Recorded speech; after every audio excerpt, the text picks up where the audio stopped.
बंगाल चुनाव पर बड़ी खबर आ रही है। बीजेपी के बंगाल प्रभारी कैलाश विजयवर्गीय ने मिथुन चक्रवर्ती के बीजेपी में शामिल होने पर मुहर लगा दी है। कैलाश विजयवर्गीय ने कहा है कि मिथुन का मन है कि वो मोदी जी के नेतृत्व में पार्टी का काम करें। ऐसे में जबकि उन्होंने प्रधानमंत्री नरेंद्र मोदी की इस रैली से पहले यह बात साफ कर दी कि खुद मिथुन चक्रवर्ती का मन है कि वो बीजेपी में शामिल हों, प्रधानमंत्री नरेंद्र मोदी के नेतृत्व में वो सेवा करें, पार्टी के साथ जुड़ें। कल प्रधानमंत्री नरेंद्र मोदी की रैली है और एक बड़ी रैली जिसमें कि खुद मिथुन चक्रवर्ती मौजूद रहेंगे। प्रधानमंत्री मोदी का वो स्वागत करेंगे और ऐसे में खुद इस बात पर मुहर लगा दी है कैलाश विजयवर्गीय ने, जो कि बीजेपी के बंगाल प्रभारी हैं, कि मिथुन खुद चाहते हैं कि मोदी जी के नेतृत्व में वो पार्टी से जुड़ें।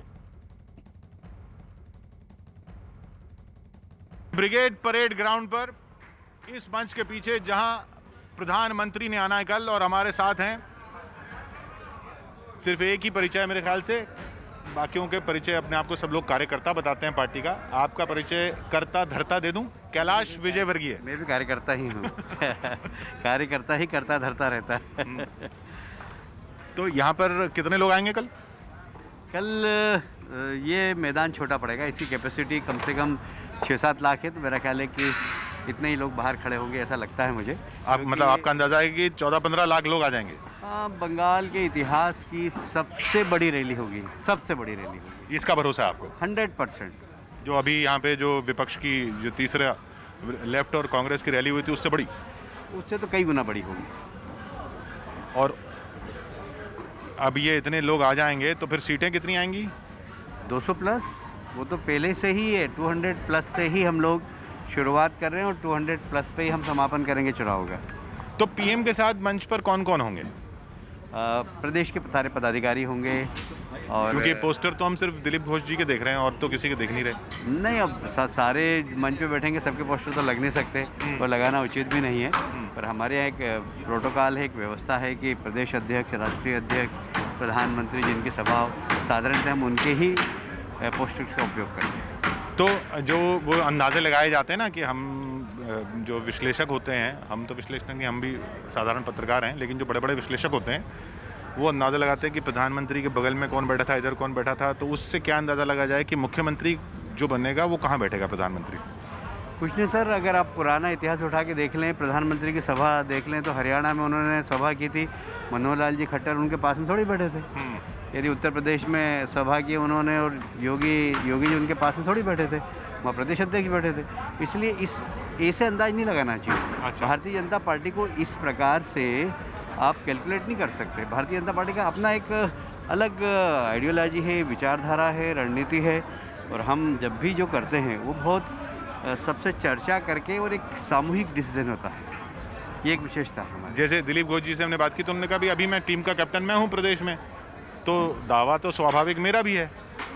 नहीं, दावा तो किसी का भी हो सकता है। देखिए, मैं ऐसा मानता हूं कि वो चूंकि प्रदेश अध्यक्ष है, फेस उनका है सामने, क्योंकि उनके नेतृत्व में चुनाव हो रहा है, तो लोग ऐसा मानते हैं कि वो मुख्यमंत्री बनेंगे। पर ये निर्णय हमारे यहाँ इंटरनल डेमोक्रेसी है। जब विधायक दल की बैठक होगी वो अपना नेता चुनेंगे, फिर हमारे पार्लियामेंट्री बोर्ड की बैठक होगी, वो उसको सहमति प्रदान करेंगे, वो मुख्यमंत्री होगा। इसलिए हमारे यहाँ ये कल्पना करना कि ये मुख्यमंत्री होगा ही, ये बड़ा मुश्किल है। तो आइए ज़रा मैदान में देख लेते हैं कौन किस तरफ क्या होगा। ये बताइए, तो इतना आप 6 साल से हैं लगभग यहाँ पे? हाँ, लगभग और 6 साल चल रहा है मुझे। तो कैलाश विजयवर्गीय को जीत का क्या मिलेगा? नहीं, इसके लिए तो काम ही नहीं करते हैं कभी। क्या मिलेगा? जीत मिलेगी बंगाल की, ये बहुत बड़ी बात है। बंगाल में भारतीय जनता पार्टी की सरकार होगी, ये बहुत बड़ी बात है। बंगाल में अवैध गतिविधियां बंद होगी, ये बहुत बड़ी बात है। बंगाल एक सीमावर्ती प्रदेश है जहां पर घुसपैठिए आते हैं जो देश की आंतरिक सुरक्षा के लिए खतरा होते हैं, वो बंद होगा, ये बहुत बड़ी बात है। ये माफिया राज समाप्त होगा, ये बहुत बड़ी बात है। तो ये सारी चीज़ें हैं इसमें। ये तो अब ऊपर मंच पर प्रधानमंत्री रहेंगे, सामने किनको देखा जाएगा? क्या बोले? सामने सबसे आगे कौन रहेंगे? नहीं, आगे तो आप लोग रहेंगे, पत्रकार। अच्छा। पत्रकारों के लिए, क्योंकि पत्रकार प्रजातंत्र का चौथा खंभा है, और मुझे लगता है कि 300-400 पत्रकार सारे देश भर से आएंगे, सब सामने ही रहेंगे। वो सामने रहेंगे और उसके पीछे फिर आपके अलग अलग यूनिट? सब जनता रहेगी, जनता जनार्दन रहेगी। लोग कह रहे हैं कि आप झारखंड से बुला रहे हैं, लोग अपने यहाँ पे लोग, मतलब जो विपक्ष कह रहा है कि यहाँ पे झारखंड से लोग बुला रहे हैं, आपके अपने लोकल नहीं मिलेंगे यहाँ। एक आध कैमरा वैमरा लगा दें, सब दूर की झारखंड से कोई गाड़ी आ रही हो तो वो देख लेंगे, क्योंकि आजकल तो विजुअल इतने शार्प हैं कि कहीं से भी कोई बता सकता है कि ट्रेन झारखंड से आ रही है या बस झारखंड से आ रही है, तो पता लग जाता है। इसलिए ये हमारी ताकत को ये बताना चाहते हैं कि ये इनकी ताकत नहीं है, ये बाहर की ताकत है। बाहर की ताकत नहीं है, भारतीय जनता पार्टी की ताकत है। और बंगाल की जनता ने तय कर लिया है यहाँ पर कि ममता जी 80, भारतीय जनता पार्टी 80। मिथुन चक्रवर्ती कहाँ बैठेंगे, ऊपर या नीचे? अब ये अभी निर्णय करेंगे, उनसे मुझे चर्चा करनी है। पर हाँ, उनका मन है कि वो मोदी जी के नेतृत्व में पार्टी का काम करें। ये माना जा रहा है कि वो आ गए तो फिर तो स्वाभाविक रूप से वो चेहरा हो जाएंगे, मुख्यमंत्री का सबसे बड़ा चेहरा। मैं कह रहा हूँ, ये गलतफहमी किसी को नहीं रहना चाहिए। एक बहुत बड़े चैनल ने मेरे को ही मुख्यमंत्री बना दिया, तो ये बिल्कुल भी नहीं। हम सब कार्यकर्ता हैं, तय करेगी पार्टी, तय करेंगे पार्टी का आला कमान। तो हम भी बहुत बड़े चैनल हैं, अगर हम भी आपको बोलें कि आप बन जाएंगे मुख्यमंत्री, तो अगर आपको बनाते हैं तो आप स्वीकार करेंगे? बिल्कुल नहीं, मैं यहाँ पर सिर्फ पार्टी की सेवा करने आया हूँ। मेरा काम खत्म हुआ कि यहाँ से चला मैं अपने। ये बताइए, दीदी को अब बेटी कहा जा रहा है, बंगाल की बेटी कहा जा रहा है, और आपको बाहरी बताया जा रहा है। देखिए, हम तो बाहरी हैं ही, हम बाहरी हैं, मैं बाहरी हूँ। मेरे यहाँ पर सिर्फ पार्टी का काम करने आया मैं। पर ये ज्योतिर्मय जी हैं, ये यहाँ के सांसद हैं, ये स्थानीय, दिलीप दा स्थानीय, सब स्थानीय। यहाँ जितने भी पार्टी के मंत्री बनेंगे, मुख्यमंत्री बनेगा, सब स्थानीय बनेगा, कोई बाहर का आदमी थोड़ी बनेगा। ये इस प्रकार के सेंटिमेंट्स पैदा कर रही हैं बंगाल के लोग कि भारतीय जनता पार्टी बाहरी है। हमेशा कहती है भारतीय जनता पार्टी बाहरी, कभी मोदी जी को बाहरी कहती है, कभी नड्डा जी को बाहरी कहती है, कभी अमित शाह जी को बाहरी कहती है। अरे भाई, हमारी अखिल भारतीय पार्टी। और आप सब जानते हैं कि हमारा राजनीतिक सफर प्रारंभ हुआ जनसंघ। जनसंघ के पहले अध्यक्ष कौन थे?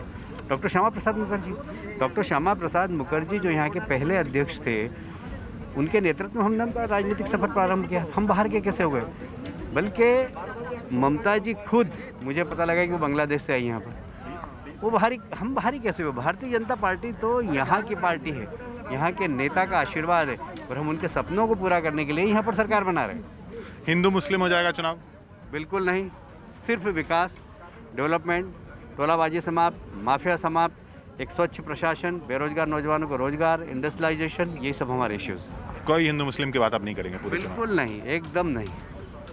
उससे आपको फ़ायदा भी तो होता है, लेकिन फ़ायदा और नुकसान की बात नहीं है। जनहित में, देश हित में और समाज हित में क्या, हम उसी लिए काम करते हैं। आखिर में कैलाश जी, सीटें आपने कहा 200 आ रही हैं, लेकिन जो बताया जाता है कि भाई जो ज़िले हैं जहां आप ज़्यादा ताकतवर हैं, वहाँ सीटें कम हैं, और जो ज़िले जहाँ वो ताकतवर हैं वो सीटें ज़्यादा हैं। तो इस वाले मैथमेटिक्स को कैसे बदलेंगे, क्योंकि ये मैथमेटिक्स तो है। देखिए, सारे मैथमेटिक्स बदलेंगे, हम 200 सीट जीतेंगे। और कहाँ से जीतेंगे? जहाँ हम खड़े हैं, ये पूरा इलाका ऐसा माना जाता है कि टीएमसी का कब्जा है। उन्हें तैयार करना पड़ेगा अपने बच्चों को, चाहे वो साइंस का क्षेत्र हो, चाहे टेक्नोलॉजी का क्षेत्र हो, चाहे बिजनेस का क्षेत्र हो, चाहे व्यापार का क्षेत्र हो, चाहे राजनीति का क्षेत्र हो, चाहे सामाजिक क्षेत्र हो। हर क्षेत्र के अंदर हमारे बच्चे देश की जिम्मेदारी उठाने के लिए तैयार हों। ऐसे बच्चे हमारी शिक्षा तैयार करेगी। अब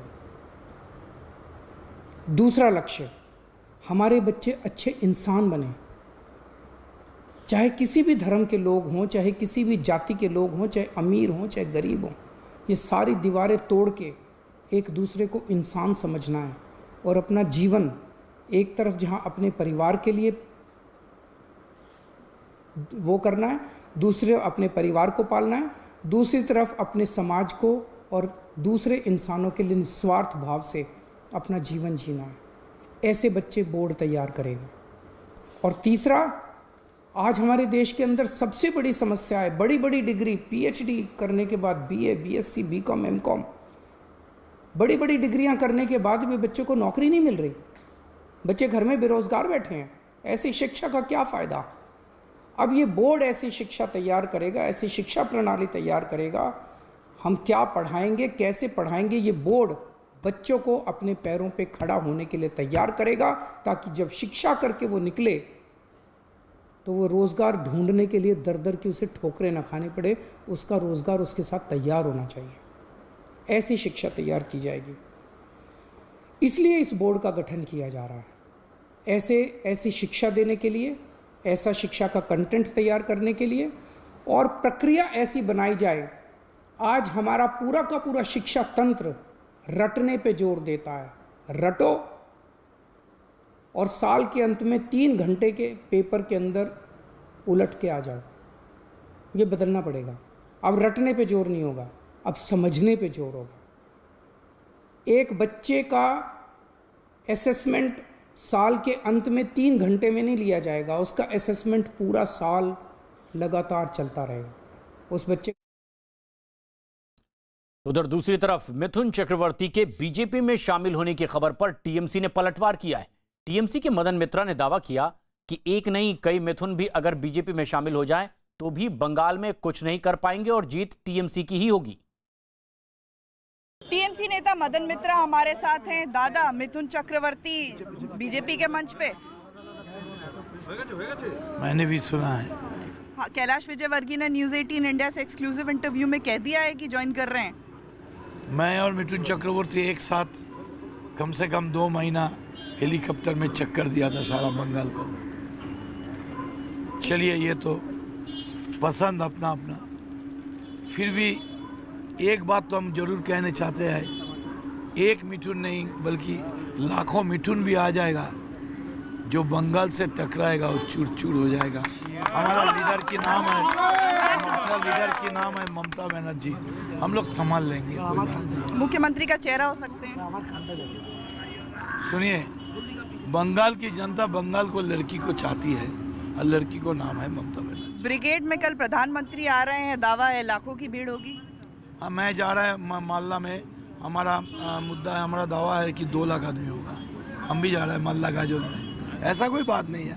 मुख्यमंत्री आएगा, अरे बच्चे प्राइम मिनिस्टर आएगा, इतना पैसा, इतना ये लाखों आदमी कोई बात है। 10 करोड़ तो हमारा जनता है, लाखों आदमी उसका मैदान में होगा और 10 करोड़ जनता ममता को साथ देंगे वोट का दिन। दरअसल बंगाल में जैसे जैसे पहले चरण के मतदान की तारीख नजदीक आती जा रही है, वैसे वैसे चुनावी घमासान और तेज होता दिखाई देने लगा है। चुनावी समर के लिए बीजेपी और टीएमसी ने अपनी अपनी ताकत पूरी तरह से झोंक दी है। बीजेपी की ओर से प्रधानमंत्री नरेंद्र मोदी कल कोलकाता के ब्रिगेड परेड ग्राउंड में रैली करेंगे, तो वहीं टीएमसी ने कोलकाता में पीएम की रैली से पहले पूरे शहर को ममता बनर्जी के पोस्टर से पाट कर रख दिया है। बीजेपी भी पीएम की रैली को कामयाब बनाने के लिए कोई कोर कसर छोड़ना नहीं चाहती। ब्रिगेड परेड ग्राउंड में पीएम की रैली के लिए मंच भी अब सजने लगा है।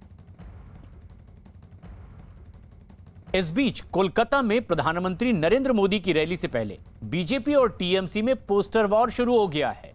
ममता के पोस्टर बैनर के जवाब में अब ब्रिगेड परेड ग्राउंड के बाहर बीजेपी ने पेड़ों पर पीएम मोदी के साथ साथ अपने बड़े नेताओं के पोस्टर लगा दिए हैं। प्रधानमंत्री मोदी की कल कोलकाता के परेड मैदान में मेगा रैली है, लेकिन इसके बावजूद भी पूरे कोलकाता में ना बीजेपी के और ना ही प्रधानमंत्री मोदी के पोस्टर, बैनर या होर्डिंग्स आपको दिखाई देंगे, क्योंकि ममता बनर्जी ने पहले ही कोलकाता के सभी कमर्शियल जगह बुक कर दी हैं और शायद यही कारण है कि बीजेपी को या प्रधानमंत्री मोदी को होर्डिंग्स और बैनर में अभी तक जगह नहीं मिली है। लेकिन इस पर पलटवार या कह सकते हैं एक अनोखा तरीका निकालते हुए बीजेपी ने ममता बनर्जी पर पलटवार किया है। आप देख सकते हैं जमीन पर पेड़ों के साथ लेआउट प्रधानमंत्री मोदी के लगा दिए गए हैं। ब्रिगेड परेड मैदान के पास थोड़ी जो आसपास की सड़कें हैं उन पर इस तरह के लेआउट आपको दिखाई दे जाएंगे। केवल प्रधानमंत्री नहीं, बीजेपी के जो दूसरे बड़े नेता हैं, चाहे बीजेपी अध्यक्ष जेपी नड्डा हों या बीजेपी बंगाल के अध्यक्ष दिलीप घोष हों, उनके इस तरह के होर्डिंग्स लगाए गए हैं, क्योंकि ममता बनर्जी ने अपने सभी पार्षदों को, जो कोलकाता के पार्षद हैं, जो कोलकाता के लोकल लीडर्स हैं, उन सबको मैसेज दे दिया गया था कि बीजेपी या उसके नेताओं को पूरे कोलकाता में किसी भी तरह से पोस्टर या बैनर लगाने की जगह ना मिले। लेकिन बीजेपी ने लेआउट को जमीनों पर लगाकर एक मैसेज दिया है कि जो होर्डिंग्स ऊपर लगते हैं, यानी कि जो हवा में लगते हैं, वो हवा में जगह नहीं मिलेगी, वो ममता बनर्जी ने ले लिया। लेकिन वो जमीन पर काम करने वाले नेता हैं, तो वो जमीन पर भी और जमीन की लड़ाई लड़ने आए, तो ये लेआउट इसी वजह से यहाँ पर लगाए गए हैं। कैमरामैन चंदन के साथ यतेंद्र शर्मा, कोलकाता, न्यूज़ 18 इंडिया। एक बड़ी खबर इस वक्त आ रही है। कल ब्रिगेड परेड मैदान में कोलकाता में प्रधानमंत्री नरेंद्र मोदी की सभा होने वाली है। मंच पर प्रधानमंत्री मोदी के आसपास पहुंचने वाले लोगों को कोरोना टेस्ट करवाना बेहद जरूरी होगा। ये एक बेहद अहम खबर इस वक्त की है। ऐसे में कल कोलकाता के ब्रिगेड ग्राउंड में प्रधानमंत्री नरेंद्र मोदी विशाल जनसभा को संबोधित करने वाले हैं और उसको लेकर तैयारियां शुरू हो गई हैं। आप देख सकते हैं वो जो दो तस्वीरें हम आपको दिखा रहा हूं, एक तस्वीर जहां पर प्रधानमंत्री मोदी और उनका स्टेज वहां पर होगा और जो जितने भी वीआईपी आएंगे वो इसी रास्ते से होकर जाएंगे। ये वीआईपी को आने का रास्ता है और इसी रास्ते से होकर जाएंगे। और यहाँ पर आप देख सकते हैं ये जो दो टेंट यहाँ पर लगाए गए हैं, ये जो दोनों टेंट हैं ये कोविड सेंटर है, यानी जितने भी लोग स्टेज की तरफ जाएंगे जो वीआईपी होंगे वो सभी लोग जो हैं वो कोविड टेस्ट कराकर आरटीपीसीआर टेस्ट कराएंगे, जो कि 15 मिनट में जिसका रिजल्ट आ जाता है। वो जब उनका रिपोर्ट नेगेटिव आएगा तभी वो स्टेज में के पास वो आसपास वो जा सकते हैं, उस टेंट में जा सकते हैं जहां से प्रधानमंत्री नरेंद्र मोदी जो हैं वो विशाल जनसभा को संबोधित करेंगे। उस टेंट में तभी वो जा सकते हैं जब उनका आरटीपीसीआर जो टेस्ट है वो नेगेटिव आएगा। तो पूरी तैयारी यहाँ पर कर ली गई है। ये दोनों ब्लॉक आप देख सकते हैं, दोनों टेंट जो है वो ये कोविड सेंटर है, यानी जितने भी वीआईपी आएंगे बताया जा रहा है कि लाखों की तादाद में यहाँ पर भीड़ इकट्ठा होने वाली है प्रधानमंत्री मोदी को सुनने के लिए। तो वहीं जो वीआईपी आएंगे पूरे पश्चिम बंगाल से, जो बीजेपी का नेतृत्व है, छोटे छोटे इलाकों से में जिलों में स्टेट बीजेपी के जो पदाधिकारी होंगे जितने भी हैं, वो जब प्रधानमंत्री नरेंद्र मोदी के पास के स्टेज के आसपास जाएंगे, जिनको वीआईपी पास दिया गया है पार्टी की तरफ से, बीजेपी की तरफ से, वो जब जाएंगे तो उनको यहाँ पर अपना कोविड टेस्ट कराना होगा और जब उनका टेस्ट नेगेटिव आएगा तभी उन्हें वहाँ पर जाने की इजाज़त दी जाएगी। वीडियो जर्नलिस्ट दिनेश देवरी के साथ अमित कुमार सिंह, न्यूज़ 18 इंडिया, कोलकाता। बच्चे चाहें तो देश बदल दें, बच्चे चाहें तो एक नई दुनिया बना दें।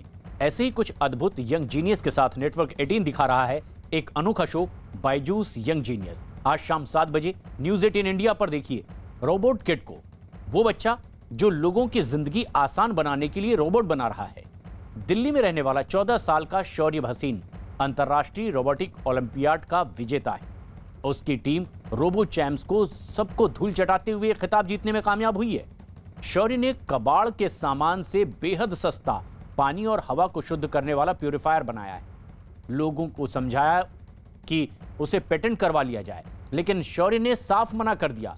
उसका मानना है कि सब लोगों को ऐसे आविष्कारों को मुफ्त में इस्तेमाल करने की आज़ादी मिलनी चाहिए। अब यह बच्चा नेत्रहीनों के लिए सेंसर वाली एक छड़ी भी बना रहा है। वो ऑस्ट्रेलिया में हुआ पहला लेगा लीग इंटरनेशनल कंपटीशन भी जीत चुका है। आज शाम 7 बजे न्यूज़ 18 इंडिया पर मिलिए इस विलक्षण रोबोट किट से। जरूर देखिए बायजूस यंग जीनियस। ये न्यूज़ 18 इंडिया की टीम है, ये ब्रिगेड परेड ग्राउंड है और यहां हर हर मोदी की तैयारी हो रही है।